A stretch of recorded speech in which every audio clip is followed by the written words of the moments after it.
I call to order the Adrian City Commission meeting for January 21st, 2025. If everyone would please rise for a moment of silence and the Pledge of Allegiance.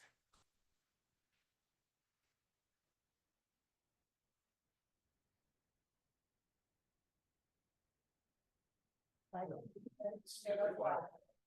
the United States of America and to the republic for which it stands, one nation, under God, indivisible, with liberty and justice for all.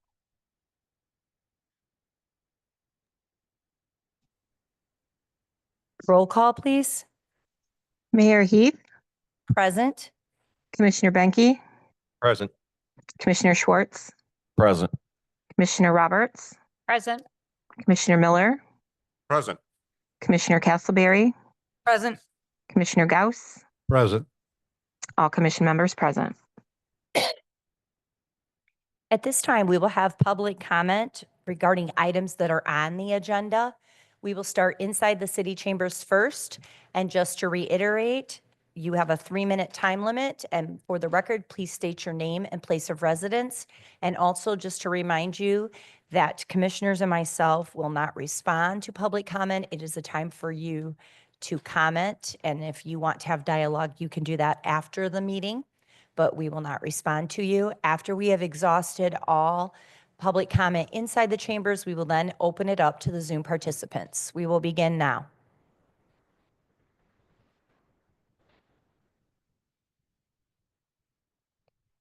Hearing no public comment for items on the agenda inside the city chambers, we will open it up to the Zoom participants.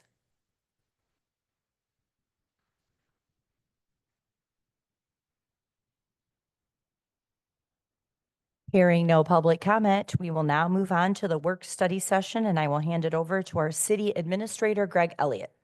Thank you, Mayor. So our first item tonight is a discussion or a presentation for you about the Main Street DDA Board's new development and tax increment finance plan to replace their prior plan. And Jay and Jane Dixon from McKenna are here to present on that.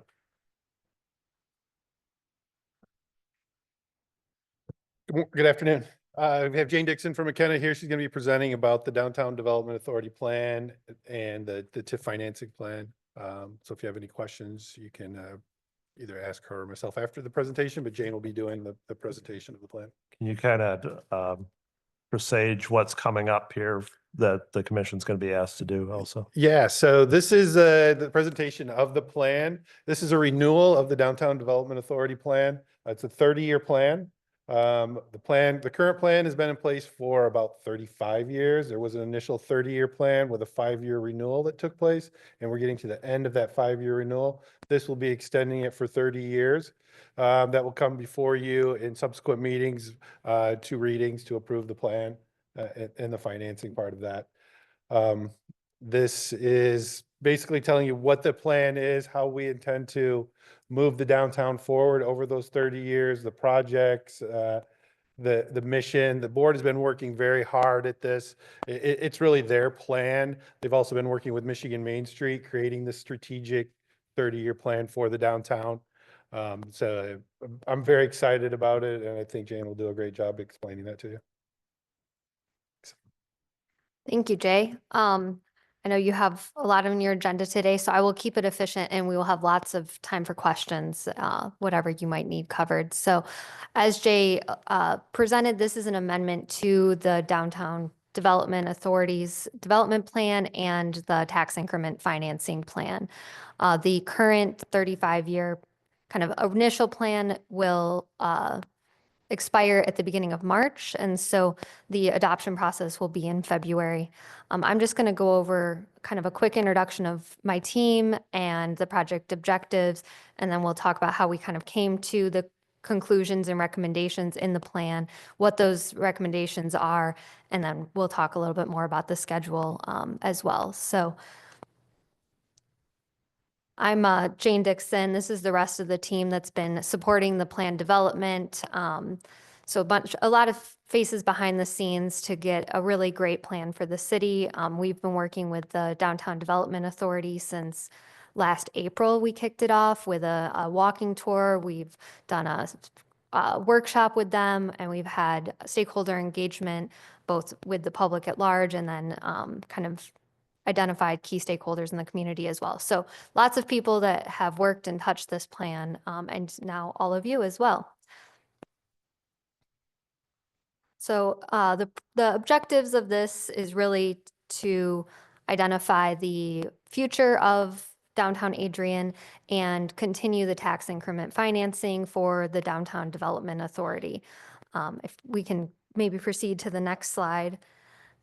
The development plan will identify what projects in the next 30 years the Development Authority can kind of finance. It's not an exhaustive list. Projects that are kind of similar or in the same vein will also be covered. We talk about where they're located, how much they'll cost, when the phasing will kind of occur for that, and how they will be paid for. These are all requirements of the state act that authorizes development authorities to use TIFs. So we're making sure we're checking all of those legal boxes. Specifically, there's kind of two plans. So I keep talking about the development plan and then the tax increment financing plan. Development plan is where all the kind of goals, objectives, the lofty ideas live, and what we're going to do to move the downtown forward, along with the cost estimates. And then the next slide will kind of highlight the tax increment financing component, and that's really more of the millages. We project how much potentially will be captured over the next 30 years. There's nothing binding to that, but you do need to do that projection so that you have an idea when we go to continue to capture those taxes from other taxing jurisdictions. There's no bonding necessarily in the plan at this point, but we do identify that this will be for the next 30 years. So we're, again, making sure that we hit all of those points. So just a quick overview kind of the project process, how we've gotten here. We did try to build on, I know you did the DDA did a great kind of strategy in 2019. It wasn't necessarily a full development plan, but that did help with the 5-year amendment. We use that as a real basis for this planning project, and there's been a lot of great progress in the last 5 years. You all know there's been so many great projects with Winter Street, the Riverfront project, the Town Square project. They've had marketing studies done, parking studies. So all of this really went into the planning process. Go to the next slide. So we did do a community survey. We had one of our highest levels of engagement on any project that I've worked on with that community survey, which is great for, especially for a downtown authority. We worked with the DDA workshop to come up with kind of our renewed goals and objectives.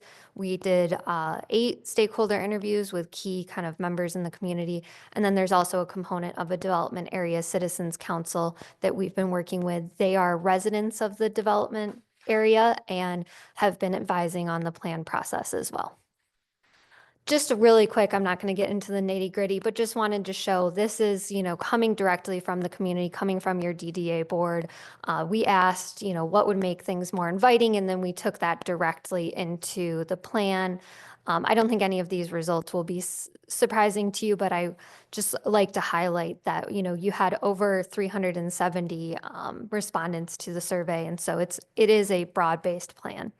If we can just maybe click through the next 2 slides. Yeah. And we asked about events, and then we also asked about kind of business types and how to encourage maybe some different businesses, because that was something we had heard a lot about from the board.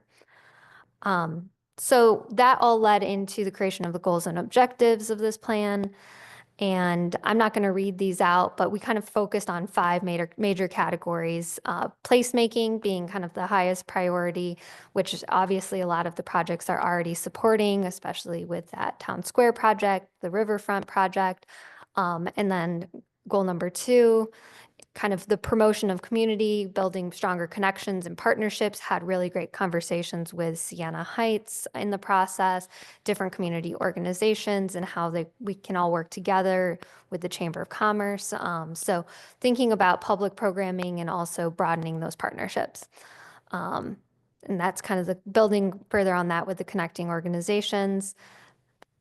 And Goal number 4, fostering businesses. We heard a lot about business hours, wanting to bring people downtown, wanting there to be more consistency. So that's to try to encourage more business support. The DDA is doing a wonderful job at that already, but building more resources into the development plan for that. And then enhancing circulation, which the Winter Street project has kind of already, is working on that. You've done a lot of great things with the bike lanes here on Maumee. So really thinking about how we can creatively increase access to downtown, whether it be some sort of bike share with the university or Adrian College, or creating more opportunities for micro transit or Ubers. I know that was something we heard a lot about. So those were kind of the 5 main categories. And then we got into really specifics. So if we continue through the presentation, we created a project list, and this is really broken into each of those buckets. So there's over 30 kind of projects that includes marketing, business development support, and specific location type projects where we're enhancing the farmers market or maybe putting in a playground downtown. And so it's a combination of physical infrastructure and business development and business support. And so just to kind of give you a quick overview, again, I'm not going to read through all of this, but we can dive into deeper into any of these categories. All of these items have very specific actions. They also have costs associated, and they also have a time frame associated. So it's a really hopefully usable plan for the Development Authority to get to the vision 30 years from now. I think you'll be making lots of more progress even before that. So this is an example of kind of how we envision some of the bigger projects that you have already in action, and thinking about making public spaces a little bit more inviting and dynamic.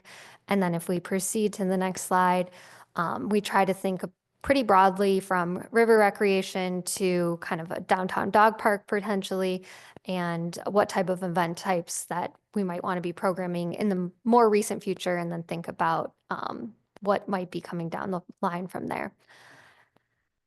Another example, just a page from the plan, tried to make this really usable for the Development Authority and the community at large to understand what the projects were, what the projects will be, and what we're kind of envisioning through this process. And then again, this is building on those same goals that we talked about. It's, as specific as the types of communication, how you're going to communicate between organizations, and really giving a playbook for the Development Authority. And I think the business recruitment is something we talked a lot about, and dining hours, creating standards for outdoor dining, making sure that everyone's on the same page, and that consistency for the downtown businesses. And the last one, enhancing the circulation, which we discussed a little bit already. So around this, thinking about clear access, we have really specific recommendations.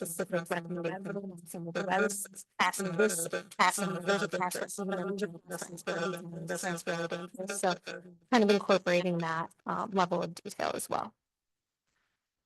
Yep, these are just examples. And then just to go over the adoption timeline. So we will be meeting, it will be January 29th or January 30th, actually, for the Development Area Citizens Council. They're going to be providing a recommendation to this group.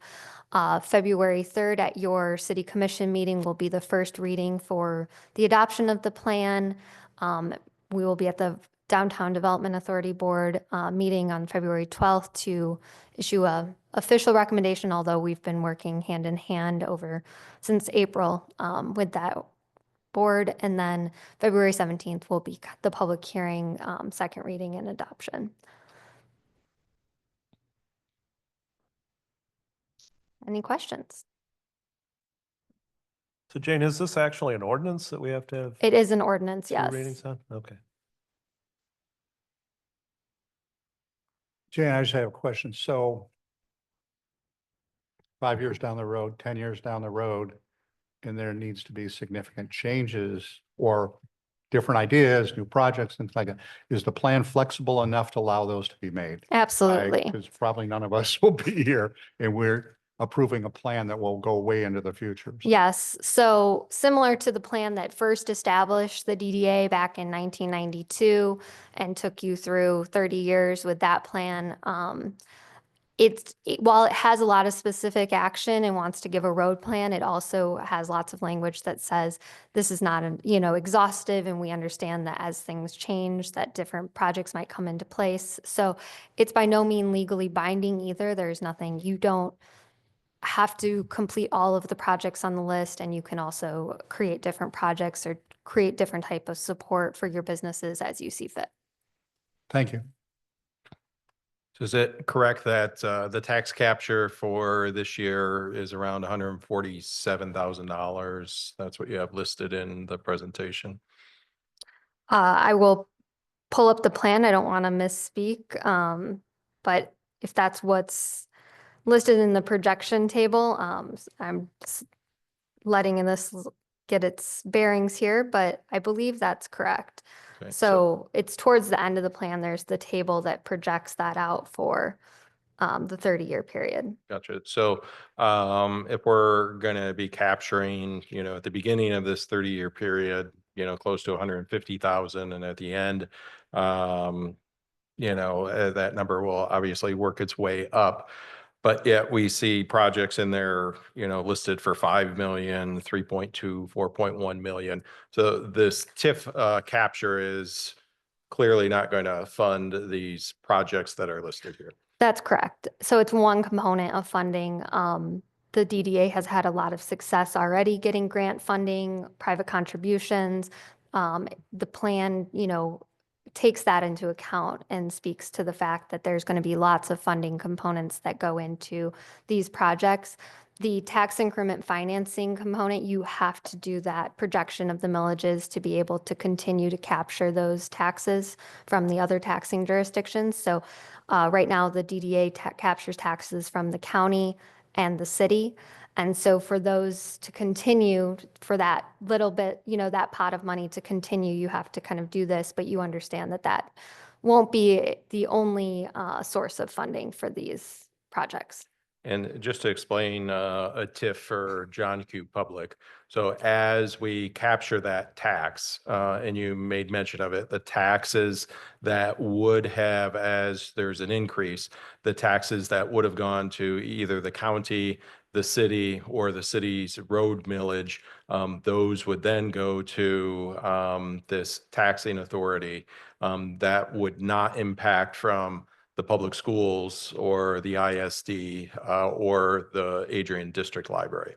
That is, yes, you explained it perfectly.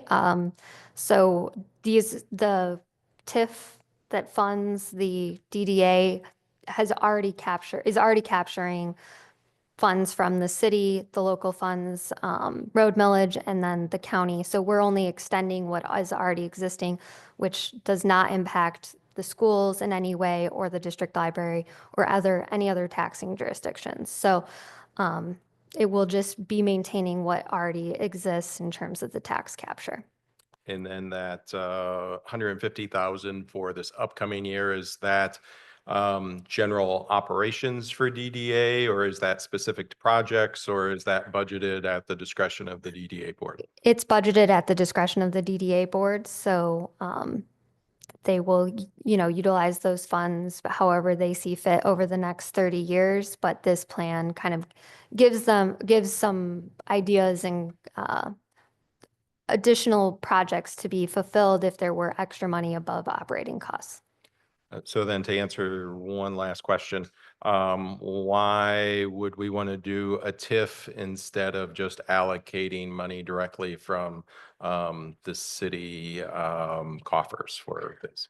So I think there's a couple of benefits. One is that the county, that's a pretty good proportion of your tax increment financing that you're receiving is capturing some of the county taxes that would be on the properties in the development area.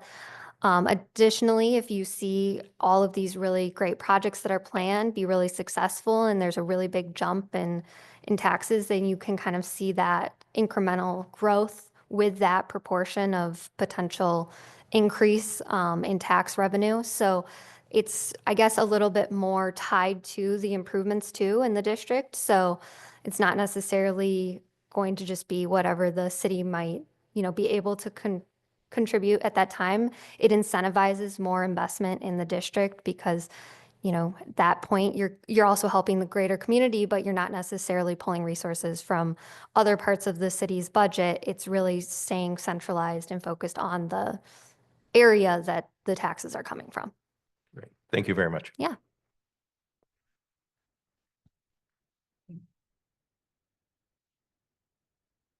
Are there any other questions at this point?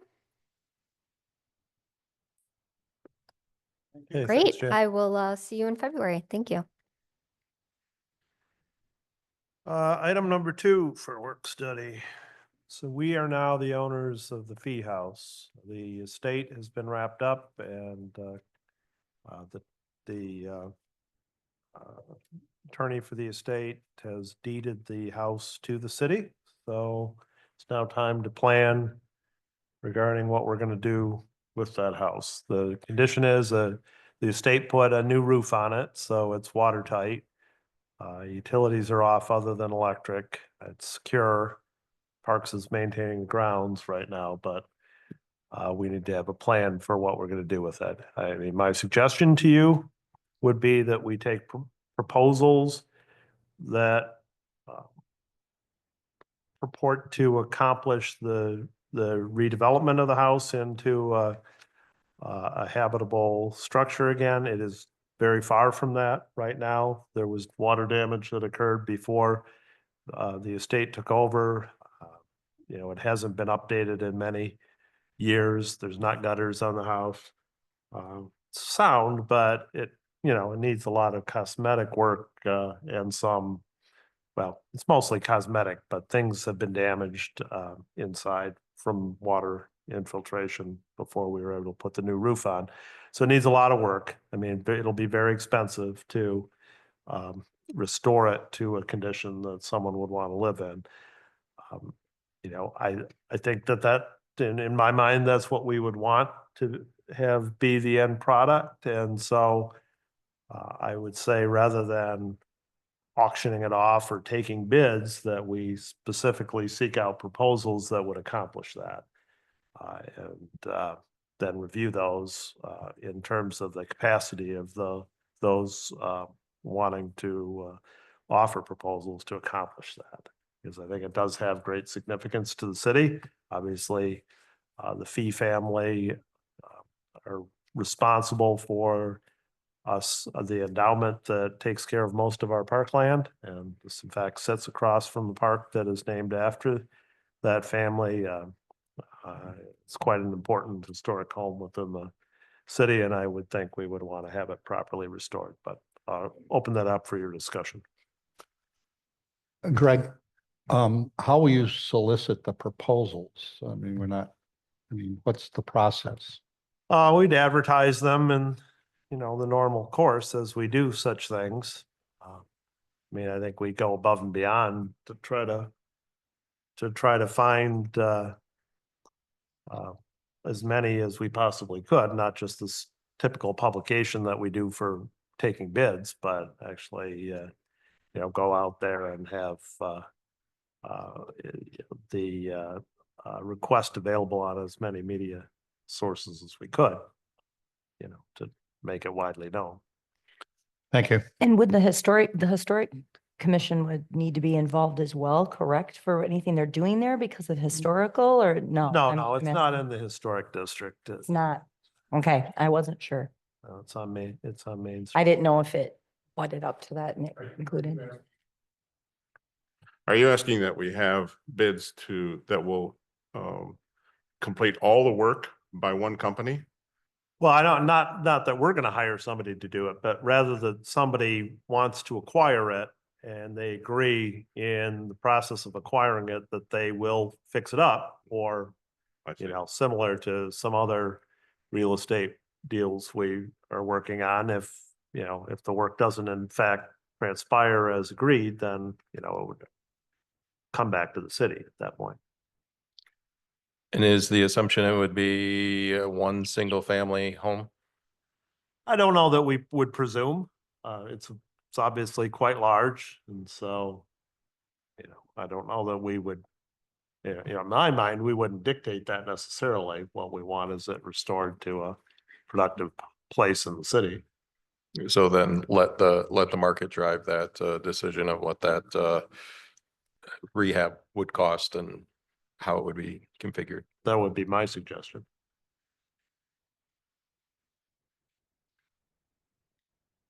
I was lucky enough to walk through the building with the attorney a few weeks ago. And you're absolutely right. There are ceilings and walls and many parts and pieces of that interior of that building that is compromised. It would be interesting to see if someone can find an interesting use for that house, for that property, and move it into something that would be a nice addition to the community. I think it'd be great. What we don't want is, if I'm understanding you correctly, is someone to come in and just purchase it and then sit on it for 5 years and do nothing. Right, exactly right. And so there would be time constraints and that we Okay. would develop in terms of, the amount of w- time they would have to achieve the objectives. That's a good idea. The city does not want to own this building. We have no foreseeable goal for it, use for it that I know of. I don't have an idea for it. So we would like to put it back on the tax roll, but it needs to be rehabbed, and we need assurances that it will be rehabbed. So Right, that's the way I look at it. I mean, it could be something that we own, but I don't, like you, I don't know the use that we would have for it. Yeah, I don't either.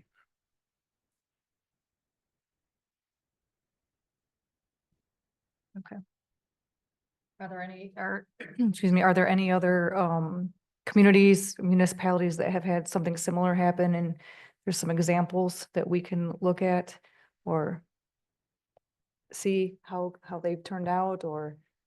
I'm not aware of any, but if anybody knows of one, I'd be happy to see how they dealt with it. But I mean, I think it's, I mean, the question really is, whether or not we want it. And I think the answer is clear that we don't want to continue to be the owner of it. And, and then the second question is, are we more interested in getting the highest dollar return, or are we more interested in seeing it restored in the way we would like to see it restored? And if it's the latter, then I think you just ask for proposals and you're not so interested in the purchase price, you're interested in the result.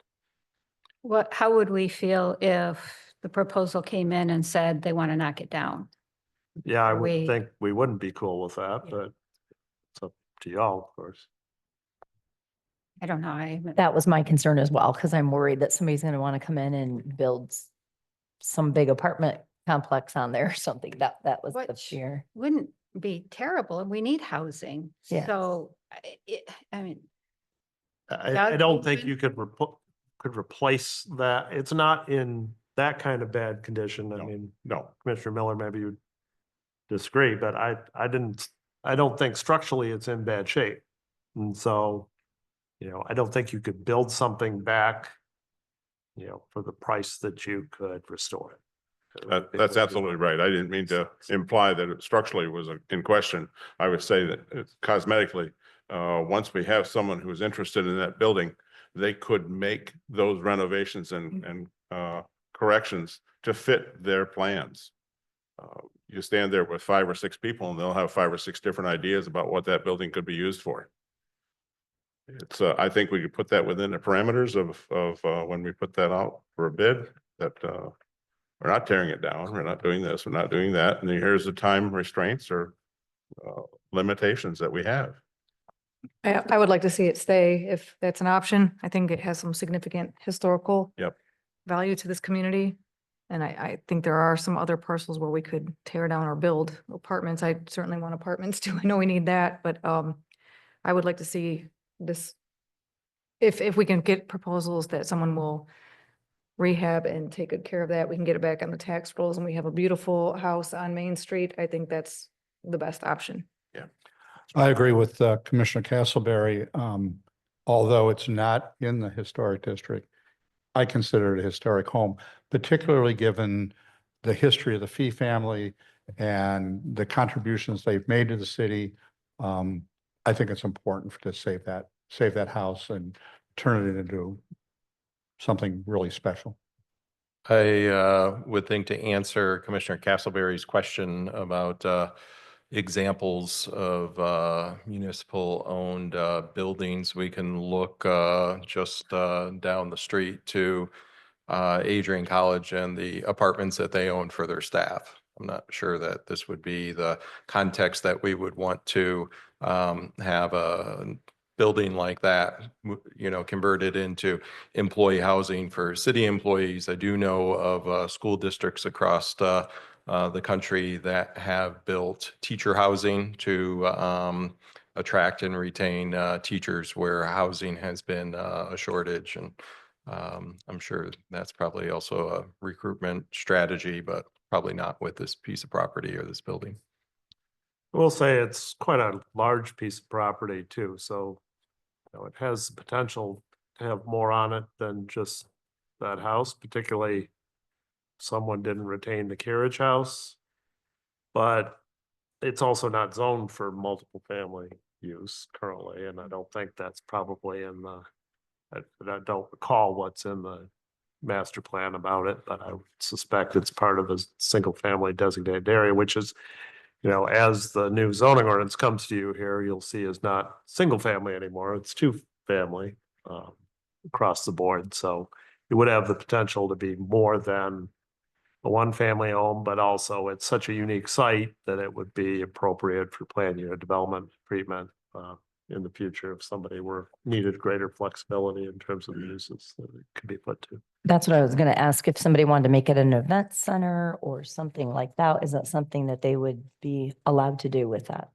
Well, I mean, they'd have to pitch that to the planning commission and there'd have to be some benefit to it, but I could, like I say, it's a unique piece of property. It has unique value in being kept intact, as a structure. And so I think we'd be open to those kind of proposals. And, if you're all in accord with that, then, we'll write the RFP in such a way that it expresses an openness to those kind of things.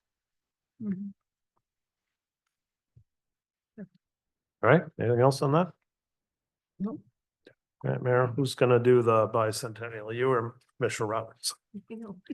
I think I am with Michelle's help because first of all kudos to Michelle for what she's done so far in creating sponsorship brochure, the website, getting everything online, and we're ready to kick off, I think, right? It's going to go live, Michelle?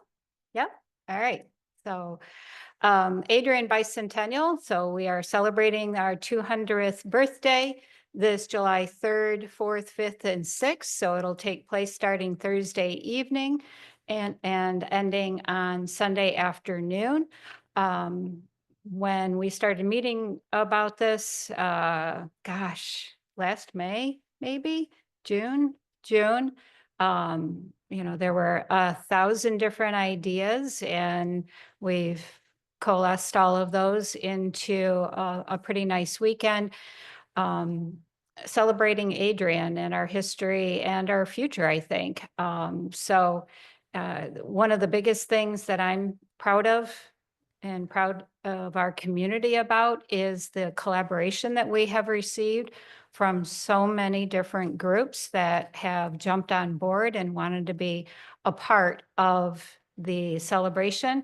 So that it's not necessarily, you're going to see some things that were already happening and everyone wanted to be a part of the celebration. So we should all be really proud of our community for that collaboration. So we're going to kick off on Thursday night with an ice cream social down at the farmers market, right before the Adrian City Band and the Lenawee Community Chorus. They will be playing period music and I guess that's what it's called, period, historical music. But the ice cream social is free to the public. First 200 scoops. So, and we have the Rotary, but I don't remember. Noon Rotary. one. It's the Okay. Adrian Noon Rotary. Adrian Noon Rotary is going to be our volunteers for the ice cream for that evening. And so, yeah, that'll be our kickoff and kind of a welcome to the event, just having a fun evening together, listening to some really good period music. Hopefully by that time also, we will have the Maple City Rag, I think is what it's called. That's going to be at the Ragtime Review. Okay, we're not having it that. Right. Okay. They already have 2 marches that the Adrian City Band does that. One was just a few years ago and the other one is older, but they're going to be playing both of those as well. Okay, so there will be a lot of like John Philip Sousa, those kinds of things happening that night. Okay, so then on Friday, we have the parade put on by Civitan. We will be coordinating with Civitan for registration. We're hopefully going to be doing some period floats and having great granddaughter of Governor Croswell will be in attendance for the parade. And so that should be a great morning, 10 o'clock. And then at noon, the DAR we're going to have a rededication of the marker along with the unburying of the time capsule down at Comstock Park. So that should be an interesting and exciting time. We have some idea of what's in it and what it looks like, but we'll see how well it survived the last 50 years. So we're not, we'll see how that one goes. The hope is that the items that are in the time capsule now will be then displayed throughout the weekend at the Adrian Public Library, is if they survived. So that is the hope for that day. And then on Friday afternoon, we have a couple of presentations going on. We'll have Moriyama in we're going to have it at the Friendship Park, Friendship Alley. We're going to have a presentation and different things going on there. And then we're going to have, and LEAD is going to be doing a Hispanic Heritage presentation at 3 o'clock. Not exactly sure where that's happening yet. And then starting at 5 o'clock, we're going to be doing a historical marker tour, a walking tour of downtown Comstock Park, different areas. And then Friday evening from 5 to 8 is First Fridays.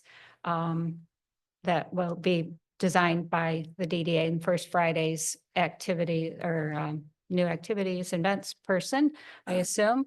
That evening, we have the fireworks at Comstock Park. So that'll be going on. And then on Saturday morning at 8, we'll be doing a 5K fun run walk, starting down at Trussell Park on the Kiwanis Trail.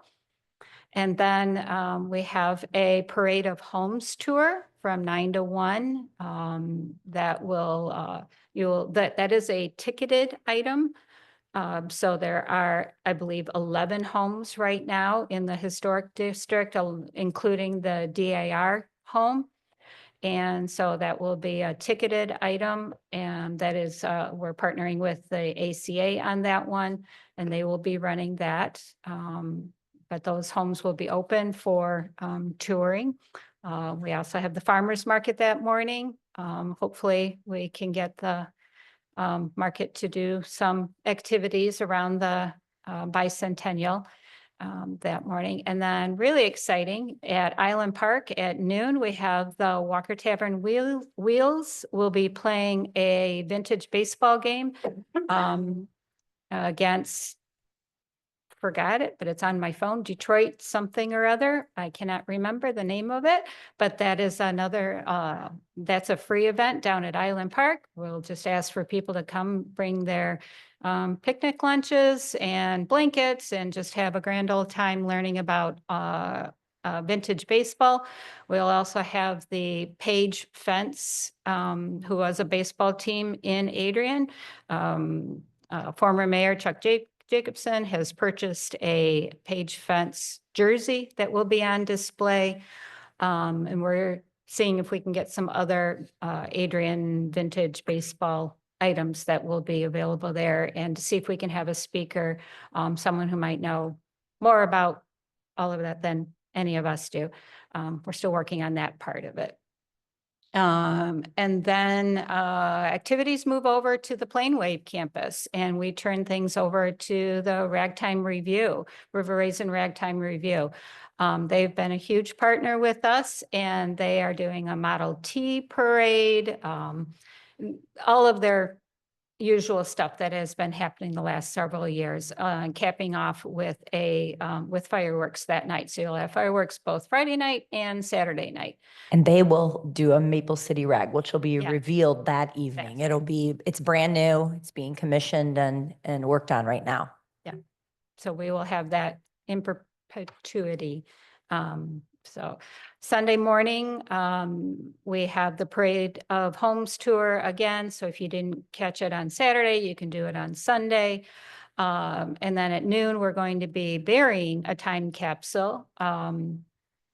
Items to be put back into it.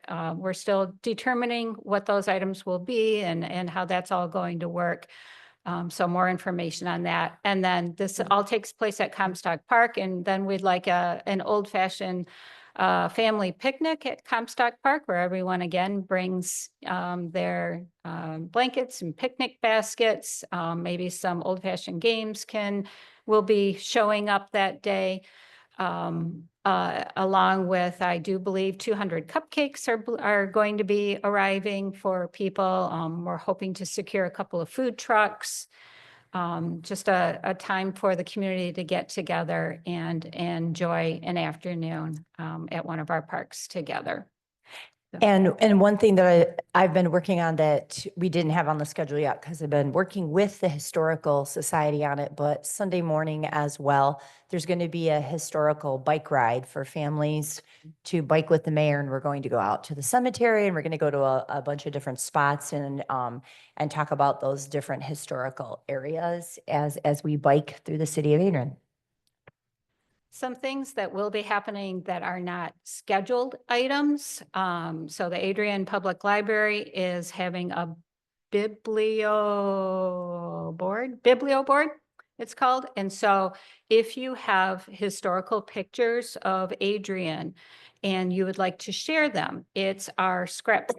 So you will be able to submit them, and Aaron Bloom, who works at the library, will be categorizing them by date, by items, and so that we will have this forever, so that you can see, homes, events, whatever you think is of historical value.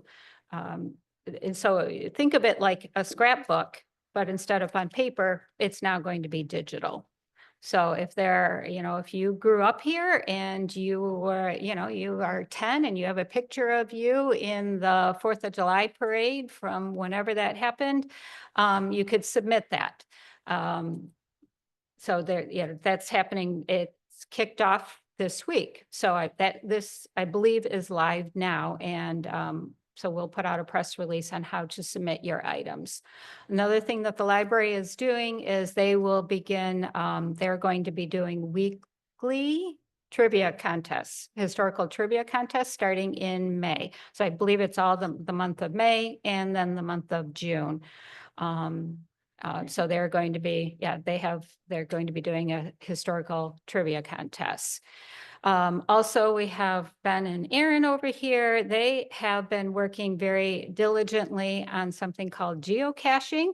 So they will be, and they will put that together. We'll have a link to it, and it's going to be essentially you go and discover historical places in the city of Adrian, and you go there and you do something on your phone that I don't really understand yet, that says you made it, you figured it out and you made it to this spot, and you and then you can win maybe a prize if you're the first one there to find that spot. And I'm not exactly sure how to explain geocaching yet, so I will figure it out, but I don't exactly know. We also have the Lenawee Historical Society is just amazing, and they have an intern named Paul, right? And he has put together this amazing map and brochure that is now live, and it has 70 historical spots in and around the city of Adrian.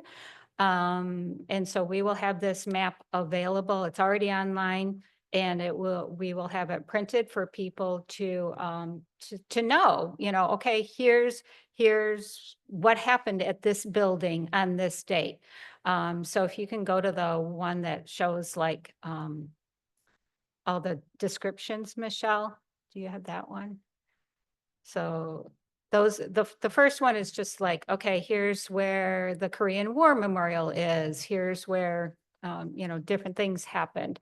And then this one takes like the top 12 buildings in downtown or in the downtown area and gives a historical view of what happened. The first church, the Boyd Wise Block, different things. And so they researched what happened and why these buildings were so important. So that is done and ready for people to view. I believe the Historical Society will be printing some too. And so those will be available to have. Did I miss anything, ladies? Can you show them the logo again? And Oh. this is something that we are, so that if somebody has like a shirt printing shop or a print shop, we can start getting the merchandise out. It's not something where we're going to purchase a ton of merchandise to try to sell and then get stuck with. We're hopeful that different local vendors will go ahead and print items as needed for different groups using the logo and use that. That is a suggestion we got from another local community that did their 200th recently and said that it would have been better if they had had it available, because then variations started coming out because they couldn't get the actual logo from their bicentennial. So we can have the logo put on the website, or you can ask Michelle for the, what do you call it? JPEG? Is that the kind? Yeah, a JPEG of it. So if there is a building, if there is a business, if there is a company, if there is, whatever, the Rotary Club wants to create their own bicentennial T-shirts with using the logo, anyone is welcome to use it. Adrian College helped us create it. One of their students helped us create it, but it is out there for anyone to use, and you are welcome to use it and to make T-shirts, I wanted these things made. So stickers of some sort to put on water bottles. This is a sticker. So hopefully someone will make this out of our logo. That would be wonderful. The other spot is where Michelle is at, is the sponsor information. So we have opportunities for businesses to sponsor at title sponsor, gold, bronze, silver. We have commitments probably close to about $10,000 so far. We're doing really well. We don't, because of all the partnerships that we have with all the organizations in town, we are so blessed and lucky that we don't need a ton of funding. We need funding for some things, but not a huge amount. But all of it will help. If there is any funding left over, we are going to donate it back to the Historical Society, because they have provided so much support to us already. So just know that if we don't end up using the funds, it will go towards a good cause, and right back to the Historical Society. If you are interested in sponsoring, I have or of taking some of these brochures, I have some of these, and I also have some smaller, just donation kind of cards, front and back. I have these available, and we could use, we would love to have everyone's support. Yeah, that's where we're at. It's very exciting, after starting talking about this a long time ago. It's coming together now, and I think it's going to be a really fun weekend. Knock on wood, as long as the weather stays good. So, Commissioner Roberts, I had a quick question, and I may have missed, you already said it. So we're going to do the opening of the time capsule at Comstock Park. Are we going to create a new time capsule that somebody can open next 50 years? Sunday at noon, it was on the. Oh, okay, Yep. yeah, I couldn't Right, see it. right before the Okay. picnic. Okay. And we already have that donated. The time capsule is already donated from a funeral home, so. Great. And will we be able to provide a list to the public of what we're putting in for the people to discover 50 years down the road? Yes. Yes, we want to catalog at this time because they didn't last time, and so we don't know what we're getting into. We're kind of guessing. And Chris over at DAR has been trying to figure it out, and so is the Historical Society. But no, we want to actually have a cataloged list, and we've heard that from other communities that that's what they've been doing, so that then in 50 years, they know what they're opening. And we've already determined that list will reside one within the city of Adrian, one with the Adrian Public Library, and one with the Historical Society. Mhm. So it will be in 3 spots, so Okay. that hopefully people know where the time capsule is and what's in it, what it looks like, all the definitions. I think it's going to be a wonderful event, and thank you to you and the mayor for all the hard work you've done. I know I've seen you around the community, meeting with different people, trying to get ideas and sponsorships and all that kind of stuff. So I very much appreciate that hard work. Yeah. Honestly, the groups that have come together have been amazing. I mean, between the Historical Society, between the people that have put together this historical home tour, they've put so much work into it. They're going to have QR codes so that you can read about the building when you get there, and the homes. And there's so many. The Ragtime Review group, I mean, there's just too many to name, but they're all really actively and very, they've put in a lot of hours and been very active with it. So it's been a really great committee. And if you'd like to volunteer, we will need volunteers for certain things. Please contact the mayor or I. We need volunteers for docents at the inside the historical homes. The River Raisin Ragtime Review needs volunteers to help with things like, sorry, my computer freaked out, picking up trash, parking of cars, things like that. So, but if there's anyone who is still interested in becoming a part of this weekend, please let us know. And if you even want to come to the next meeting, it's Monday, February 10th at 6 p.m. at the public library in the basement. Do we know how many visitors we have coming from Japan? Not yet. They've been talking to me, but they don't know how many they're sending, but they know the date. They will be here ahead of that date, and they are coming. And they did ask if they will be able to have homestays. So that is something we will look at, but I got to find out how many and all that logistics. They said they were going to start working on it in the new year of figuring that out. Have we discussed anything about any additional work that we should do for the alley in preparation of their visit? Nope, that's what we need to get going on and figuring out what to do. I have gotten a little bit of clearance about what is appropriate for them and not offensive, if that's what you're asking as well. Yep. Thank you. It'd also say that the light in the Japanese lantern that they had shipped over from Moriyama is not functional. So that should probably be looked at before then. And being one of the Rotarians that maintain that garden, there could be some conversation of the fact that a lot of those plants are not aligned with what would be traditionally found in a Japanese garden as well. And just one other suggestion about the Adrian District Library. They've been your host for the entirety of this, and they've done a fair share of work as well. I think if there's any funds left over, maybe consider splitting between the Historical Society and the Adrian District Library. Would just, as an observer's standpoint, I would recommend that as well.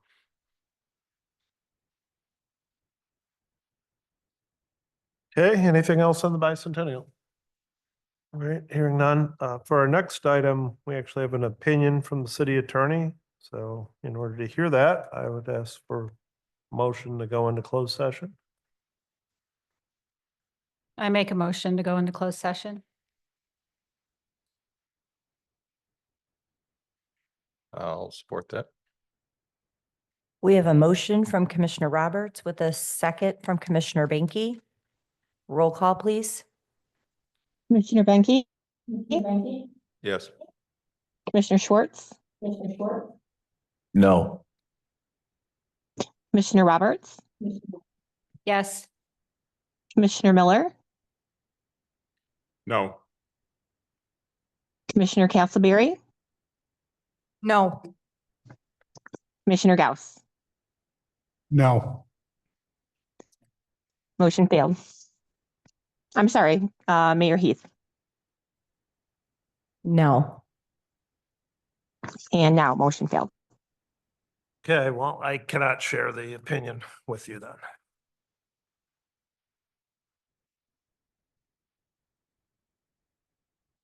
Who provided the opinion? Can we ask that? City attorney. Is there a problem with the city attorney? Sure. Nope. But we can't discuss it at this meeting. I'm hesitant to go into closed session without knowing what we're going in to discuss. No. Well, Commissioner Gauss, you requested this closed session and This is not what I made to find a vehicle for discussing the matter in closed session if one were available. So we found one. But, we can't do that if we don't vote to go into closed session. But this is not the request that three commissioners and the mayor requested. We directed you to put on the agenda a discussion of a specific position, community development director, and a communication and marketing coordinator or position. That's what we asked for. That's not what's on the agenda. Well, both of those are subsumed under the title that we put on the agenda. And, we have analysis, legal analysis to assist you in that discussion. I can't share it with you at an open meeting. So, if you want that analysis, we would have to go into closed session. If you want to, have your own discussion, you're welcome to have it, I guess, but, I have information that I can't share with you. When did the opinion come? And if it was given before, would that have clarified why we should be going into closed session? I'm confused how this turned into a closed session. Well, it began as as a search for a vehicle to have closed session based on my conversation with Commissioner Gauss at the agenda meeting. But, clearly he's changed his mind since we had that discussion. The reason for going into closed session is that you have an opinion from the city attorney to review. We can't do that in open session. And the city attorney can't explain his opinion in open session. So if we want to delay the item till another time, we can distribute it and then you can decide whether you want further explanation from the city attorney, at which point we'd have to go in closed session also. Or you can just read it. Or we at can your relinquish leisure. privilege if need be. Are we able to, is there a copy we could Well, read and? You would all have to waive all have to vote to waive the privilege. I'd ask the city attorney to opine on whether that's a good idea, but any of you individually don't hold the privilege. So can we get the opinion, look at it, and then discuss it? if we go into closed session? I mean, with more time than just getting it at the original closed session. Is that possible, Burke? Yes.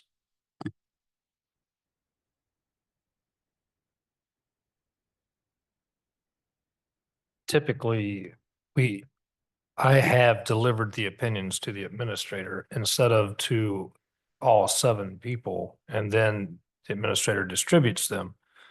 But if you want me to do that differently, I would like to have the specific instruction, because this is confidential information that we're talking about. It's sensitive. It's for your own protection. So if you want me to do that, I need some specific instruction, please. Rather than, well, if you don't like the way it is now. I'm trying to keep looking straight into this microphone, so sorry.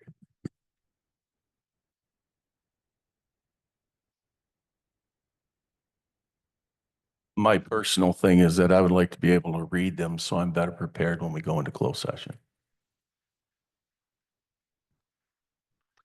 And I would like that too. I mean, Well, historically, we've passed them out and given you time at your leisure to read them. Now, that's not how you'd like to do it. You know, we can distribute them ahead of time. It wasn't available much ahead of time, or just finished it today, but yeah, we could do that and put it on the next agenda if that's what you want. Or we can go back and, you know, about 3-4 pages long, you can read it, and then we can have discussion. I would prefer, as I think Commissioner Schwartz said, I'd like to have it ahead of time, some time to review it, think about it, and then discuss it at the next meeting or at a special meeting. If it's well- something that needs to be handled right now. I would like to say that I am still confused at how we got here. I think there was a goal to get an update on the strategic plan, discuss communications and marketing, and the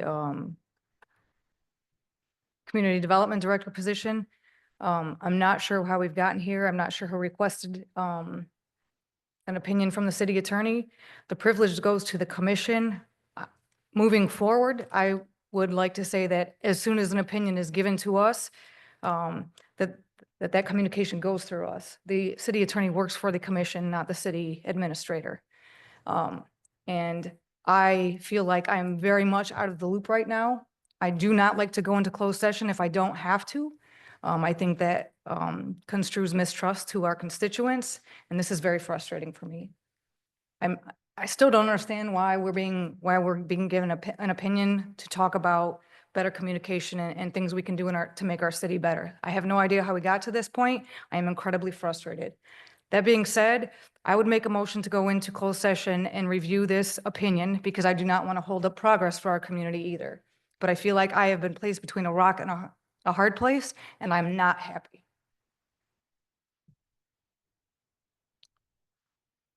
I'll second that. Thank you.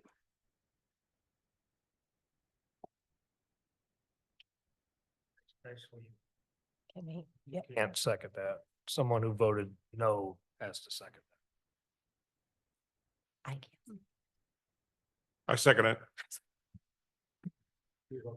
We have a motion from Commissioner Castleberry with a second from Commissioner Miller to go into closed session. Roll call, please. Commissioner Roberts, Yes. Commissioner Miller, Yes. Commissioner Castleberry, Yes. Commissioner Gauss, Yes. Mayor Heath, Yes. Commissioner Banky, Yes. and Commissioner Schwartz. No. Motion carried.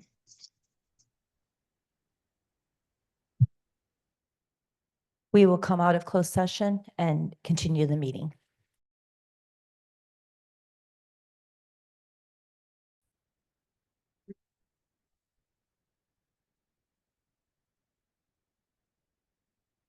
Is there other discussion on item number 4 besides the topic matter for the closed session? I just need some guidance at where we make motions during the regularly scheduled agenda. Are we allowed to just make a motion during that, or how does that? We don't have motions or work session, but During the agenda, if I would like to make a motion, we are able to do that.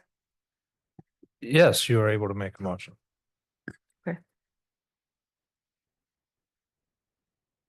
I would like to bring up a topic of discussion for a future pre-meeting, if it would so be the interest of the commission.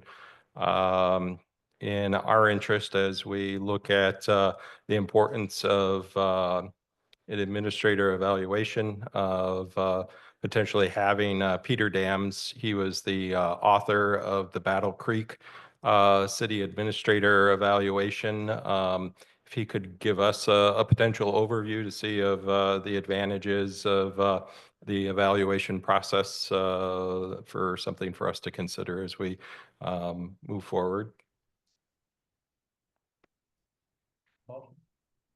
Motion. I guess that's a topic to discuss under our open component right now. I would support that on a future, I would say pre-meeting, but I know that's not right. Study session, excuse me, study session. I would be in favor of that as well.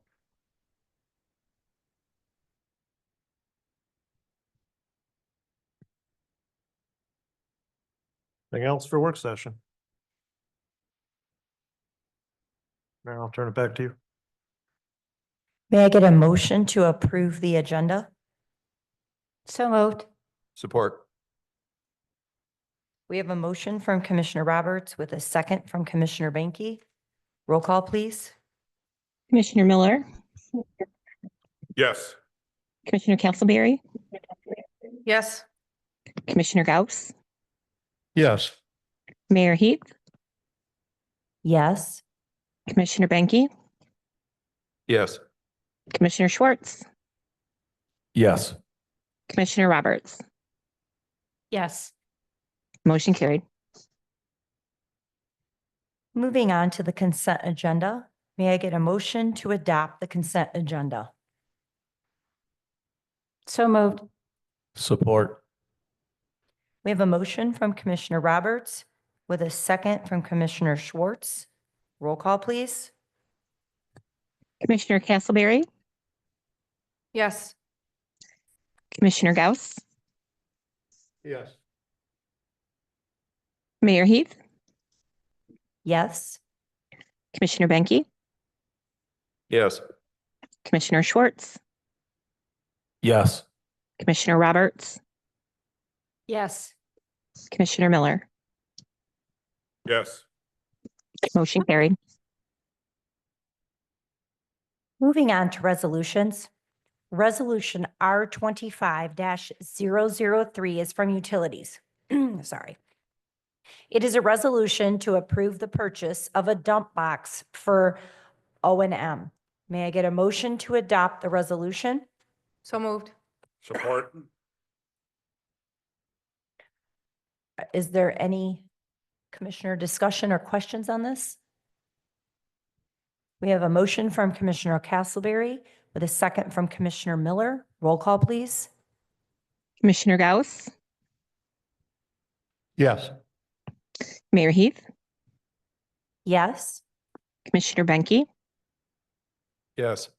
Commissioner Schwartz, Yes. Commissioner Roberts, Yes. Commissioner Miller, Yes. Commissioner Castleberry. Yes. Motion carried. Resolution R25-004 is from Utilities. It is a resolution to approve a contract extension for lime residual removal for the water treatment plant. May I get a motion to adopt the resolution? So moved. Support. Are there any commissioner comments or questions on this resolution? We have a motion from Commissioner Miller with a second from Commissioner Roberts. Roll call, please. Mayor Heath, Yes. Commissioner Banky, Yes. Commissioner Schwartz, Yes. Commissioner Roberts, Yes. Commissioner Miller, Yes. Commissioner Castleberry, Yes. Commissioner Gauss. Yes. Motion carried. Resolution R 25-005 is from Utilities. It is a resolution to approve a contract extension for biosolids removal for the wastewater treatment plant. May I get a motion to adopt the resolution? So moved. Support. Are there any commissioner comments or questions on this resolution? We have a motion from Commissioner Benke with a second from Commissioner Castleberry. Roll call, please. Commissioner Benke, Yes. Commissioner Schwartz, Yes. Commissioner Roberts, Yes. Commissioner Miller, Yes. Commissioner Castleberry, Yes. Commissioner Gauss, Yes. Mayor Heath. Yes. Motion carried. Moving on, we have miscellaneous reports and minutes in your packet. Are there any questions or comments on that, commissioners? I have a question. Question for the city attorney. In reviewing your monthly report, the next to last item under projects is an option and purchase agreement for Sam Buford Woodworking Institute. You sent that to the administrator. Can you tell me when that was that you provided that? We've actually sent that back and forth several times. We discussed it today. I think the last time I sent it over was first part of last week. And we're really close to being done with that. But I think we started on it before December. Okay. But that is a unique document. That is not a standard purchase agreement. It's something actually I thought of as when you guys were having your fee house discussion. It is a very specified document. And one of the things about that is we have to be careful that down the road, if it becomes necessary, that it's going to fall back on the city, that we protect ourselves. That's why that has been modified so many times. But the administrator has it now. I believe he has, based on our conversation today, he has his comments on it. I expect we will have a finalized product probably Tuesday or Wednesday, or excuse me, it's not Monday, Wednesday or Thursday. So Greg, if that is the case and you have a completed one, was that something that we could pass on to Mr. Barnett? So he can review it, have his attorneys, whomever, and get this rolling. I know it's holding up what he's trying to do out there. And I know he's spoken to several of us about that. We don't want to unreasonably delay his ability to move forward, but obviously for the protection of the city, we need to have the purchase agreement that we want. So I guess the question is, when do you think we'll be able to provide something? Yeah, I would agree Mr. with Barnett? Burke's timeline. I mean, I've got most of my comments on it. There's a few parts I haven't been through. I know I told Luke I would have it today, but I forgot I was in Lansing all day today and actually did plan to be there all day today, but the weather being what it was, we didn't get back till 4 o'clock. So I didn't get it done today, but it'll probably be done tomorrow. I just like to see that we get it to him as soon as possible. Thank you. No, we all agree. Moving on to public comment. Just to reiterate, there's a 3-minute time limit, and for the record, please state your name and place of residence. We will begin inside the city chambers first. And just to remind you that we will not comment back to you. It is a time for you to comment. Once we have exhausted all comment inside the city chambers, we will open it up to the Zoom participants. We will begin now.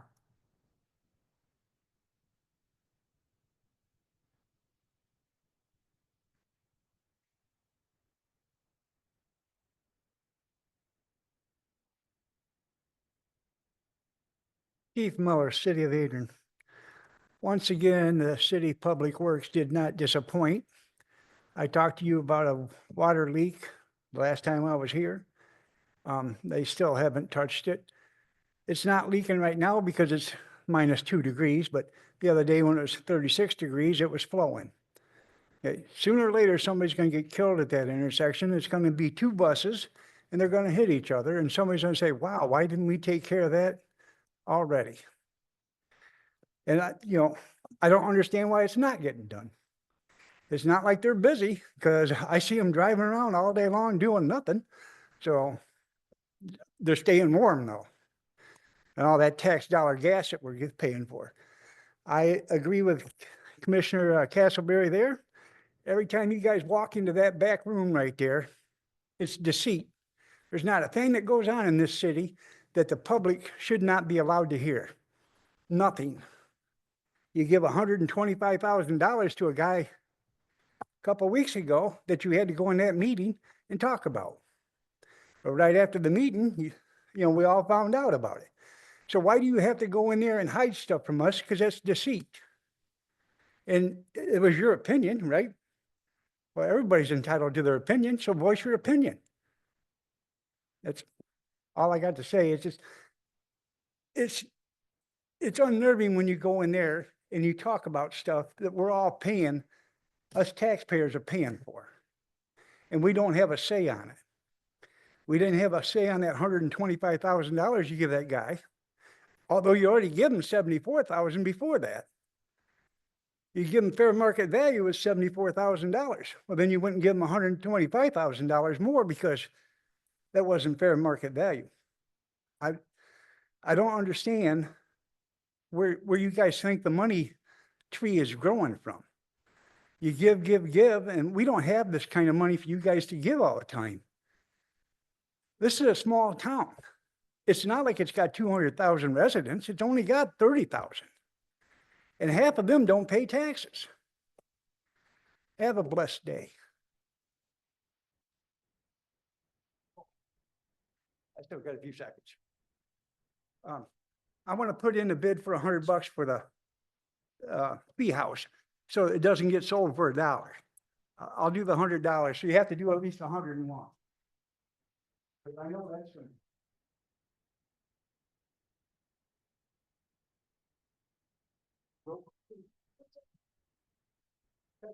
Luke Barnett, you all know me. I want to thank the commission tonight for passing the resolutions on the consent agenda. That's a great show of support. I'm feeling very positive about everything. I just want to say thank you to all of you. Okay, thanks.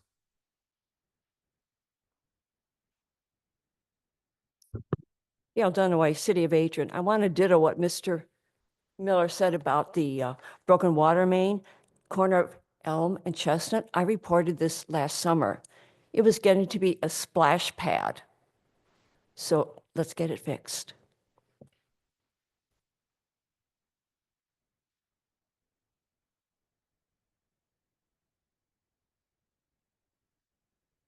At this time, we will open up public comment to the Zoom participants.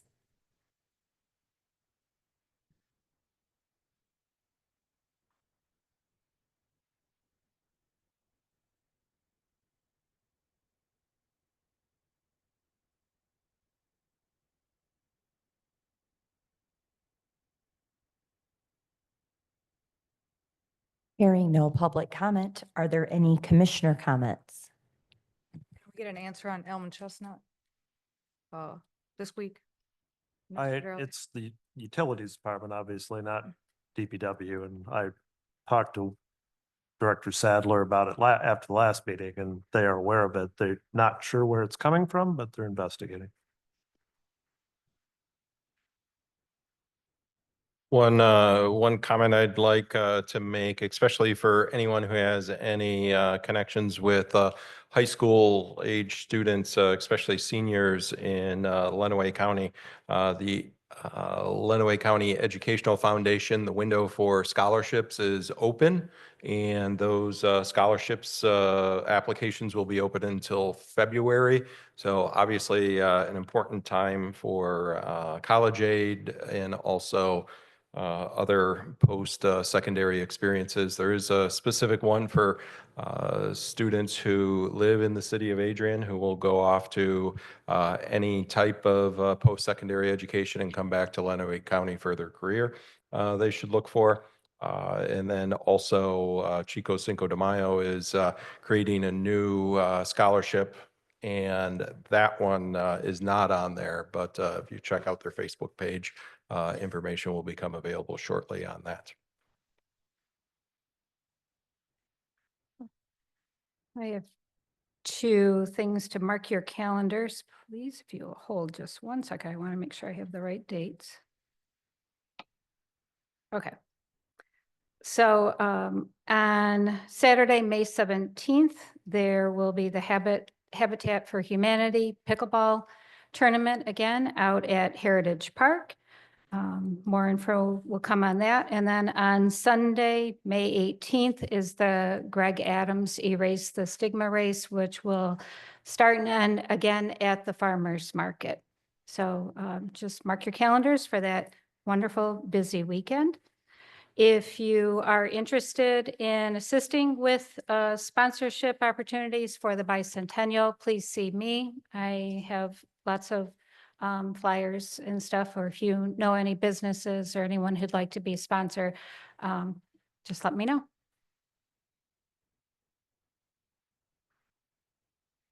May I get a motion to adjourn? All in favor, say aye. Aye.